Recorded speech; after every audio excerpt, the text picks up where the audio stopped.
Mga kapuso, masungit ngayon ang panahon sa extreme northern Luzon dahil sa super bagyong Goring. Ayon sa Pag-asa, nagbalik sa pagiging super typhoon ang nasabing bagyo dahil sa mga kaaya-ayang kondisyon gaya ng mainit na karagatan at mababang vertical wind shear. Nakataas ngayon ang Tropical Cyclone Wind Signal number 2 sa Batanes at mga isla ng Babuyan. Wind Signal number 1 naman sa Ilocos Norte, northern portion ng Abra, ilang bahagi ng Ilocos Sur, buong Apayao at northern at central portion ng Cagayan. Namataan ng Pag-asa ang mata ng bagyo 125 kilometers west-southwest ng Basco, Batanes. May lakas itong nasa 195 kilometers per hour, bugsong nasa 240 kilometers per hour at gumagalaw sa direksyong west-northwest sa bilis na 15 kilometers per hour. Mga kapuso, base sa wind forecast ng Metro Weather, patuloy na tatahakin ng superbagyo ang West Philippine Sea sa mga susunod na oras. Mamayang gabi o bukas ng umaga, posibleng nasa labas na iyan ng ating PAR. Kasabay ng paghagupit ng bagyong Goring ang paglakas pa ng hanging habagat. Apektado nito ang Central at Southern Luzon, Visayas at Mindanao. Kaya naman maalon at delikado sa maliliit na sasakyang pandagat ang pumalaot sa lahat ng dagat na sakop ng Luzon, Visayas kasama ang Dinagat. Anumang sandali mula ngayon, nasa loob na ng PAR ang severe tropical storm na may international name na Haikui. Tatawagin iyan sa local name na Hana ayon sa Pag-asa.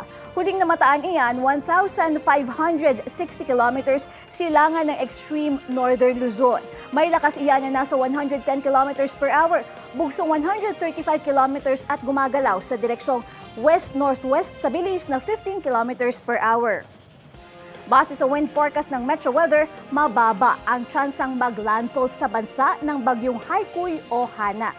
Base sa rainfall forecast ng Metro Weather, napakasungit ng panahon ngayon sa extreme northern Luzon. Ang nakikita niyong nagkukulay orange, red at pink, ibig sabihin posible ang heavy, intense at torrential rains sa mga lugar na iyan. Kaya dapat maging alerto sa banta ng baha o landslide. Uulanin din ang ilang bahagi ng Ilocos Region, Cordillera, Cagayan Valley, Central Luzon, Mimaropa Region, Calabarzon, Bicol at Western Visayas. Higit na mataas ang tsansa ng ulan sa iba pang panig ng bansa pagsapit ng hapon. Posible rin muli ang ulan dito sa Metro Manila ngayong araw.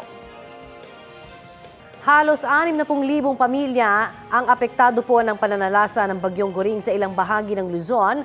Ayon po yan sa datos ng NDRRMC. Kabilang sa mga inulan ng mga probinsya ng Isabela at Cagayan. Update tayo sa mga naturang probinsya sa ulat on the spot ni Jasmine Gabriel Galban ng GMA Regional TV 1, North Central Luzon. Jasmine. Connie, Rafi, maayos na ang lagay ng panahon dito sa probinsya ng Isabela pero sa probinsya ng Cagayan, lubog pa rin sa baha ang ilang barangay sa iba't ibang mga bayan. Magdamag pa rin naranasan ang pabugso-bugsong pag-ulan sa ilang bayan sa probinsya ng Cagayan dahilan para mas lalo pang tumaas ang antas ng baha sa ilang barangay.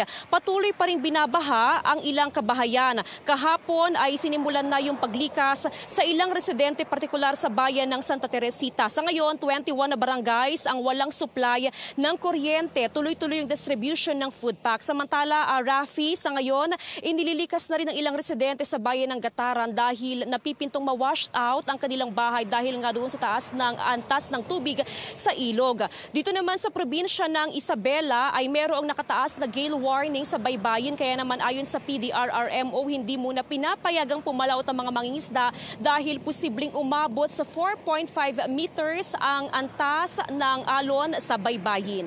Rafi? At Jasmine Gabriel Galban ng GMA Regional TV 1 North Central Luzon. Sa Southern Tagalog naman, ipinagbabawal din po ang paglalayag ng mga sasakyang pandagat na 250 gross tonnage at pababa.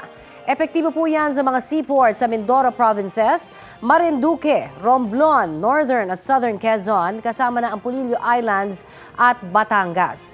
Ayon sa Philippine Coast Guard, nananatili kasing matataas ang alon doon dulot ng bagyong Goring at hanging habagat. Tumutok lamang po sa update ng ahensya kung kailan muli papayagan ang paglalayag mula sa mga nasabing pantalan. At dahil nga sa masamang panahon, kanselado ang ilang domestic flights ngayong araw. Hindi muna tuloy ang biyahe ng Cebu Pacific mula Maynila, Palawag, Ilocos Norte, Tuguegarao, Cagayan at Kawayan, Isabela at pabalik ng Maynila. Kanselado rin ang flight ng Cebgo mula Maynila, Pamasbate at pabalik. Tutok lang po dito sa Balitang Hali para sa iba pang anunsyo kaugnay sa mga kanseladong biyahe. At sa iba naman pong balita, nagdulot ng malaking pinsala ang Bagyong Guring sa ilang probinsya sa Cordillera. Sa inisyal na report ng Apayao Provincial Disaster Risk Reduction and Management Office, mahigit 600 pamilya sa 3 bayan ang labis na naapektuhan ng bagyo. Sa bayan ng Santa Marcela, halos 5 milyong piso ang halaga ng pinsala sa agrikultura. Inaalam pa ng PDRRMO kung gaano karaming pamilya ang apektado sa ibang bayan. Gayon din ang halaga ng pinsala sa infrastructure.